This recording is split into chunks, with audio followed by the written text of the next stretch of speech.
welcome back to another video. It's been a while since I've posted my last video. I hope you're keeping well. In my last video, for those who haven't seen it, I was trying to photograph the badgers in between a couple of trees, coming between the gap in a couple of trees, and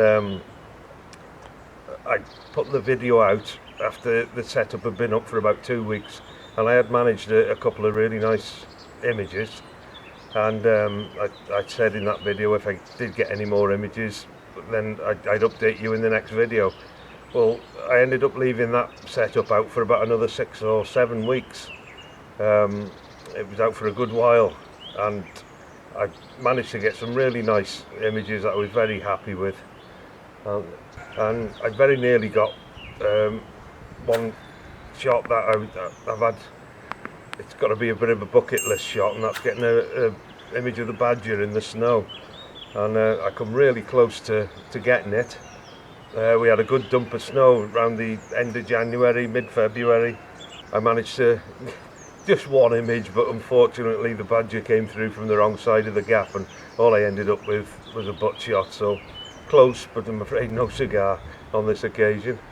But anyway, I've had the trail cameras set up always in this area, and I've noticed a lot of the badgers are using this bit of a bank here. There's like a big, like an old wall, I think it is, like a boundary, as you can see it going off with those old gnarly hazel trees growing out of it.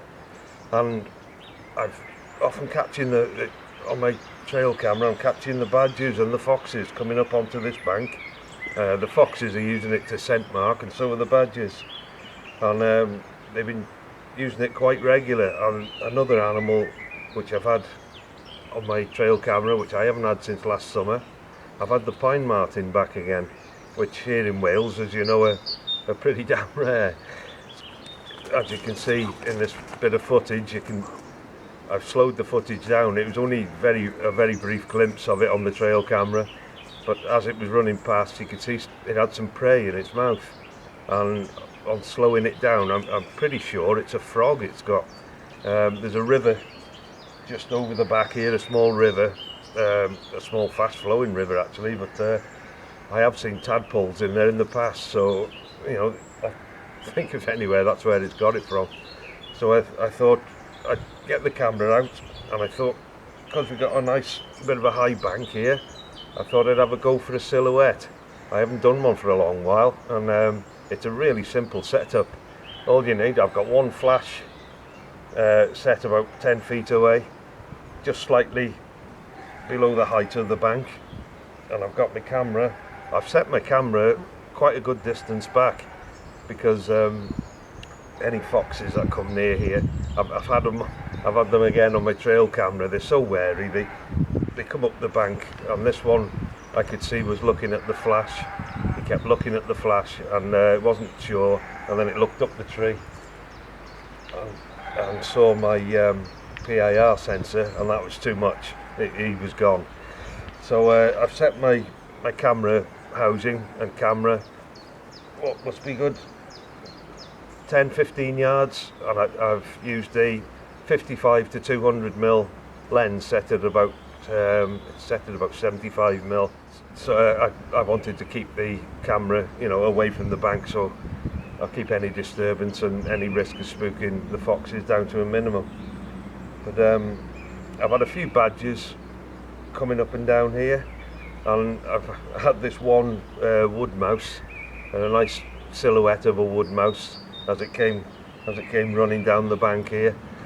When I first set up this camera trap with the intention of getting some silhouettes of the foxes and the badgers and pine marten, fingers crossed, which a bit of a long shot, but we've got to give it a try. Little did I know that my favourite picture from this setup would be of an insect.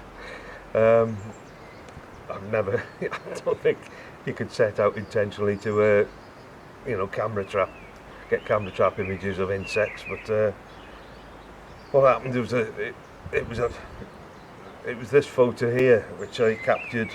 It was a lamb had come up and triggered the camera, and a crane fly were just flying up in front of its nose, and you know, the chances of that crane fly being in that position with the lamb almost looking like he's looking towards it, and for them both to be in focus with this nice silhouette, it's pretty damn slim, pretty slim I'd have thought.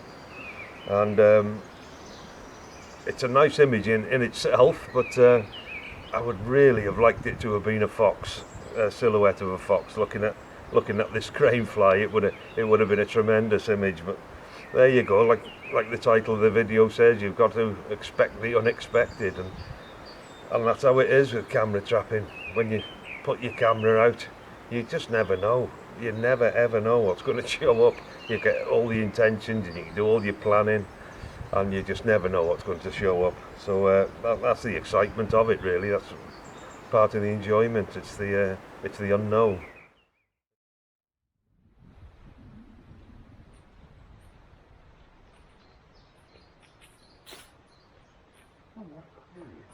Come on, man.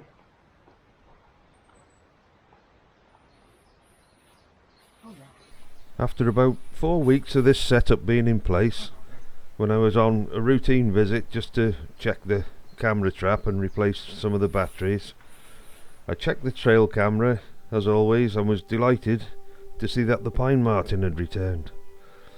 I only had a short video clip of it descending the tree and thought it had managed to avoid being picked up by my camera trap.